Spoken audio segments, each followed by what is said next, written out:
Hi guys! Meet my family! Enjoy na enjoy kahit sa ilog lang. Paano pa kaya kung dagat yarn?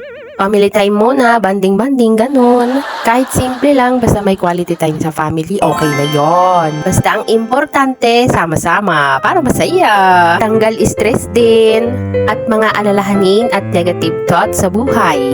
Kasi pag nandito ka na, hindi mo maiisip yung mga ganon. Tingnan mo naman yung view, oh.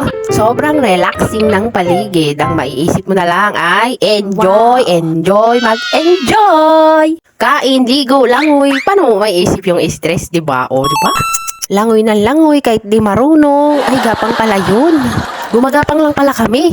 Ang babaw kasi niyan eh. Pwede sa mga bata yan. Hindi mo aalalahanin malunod sila kasi napakababaw lang. Wala pa sa tuhod.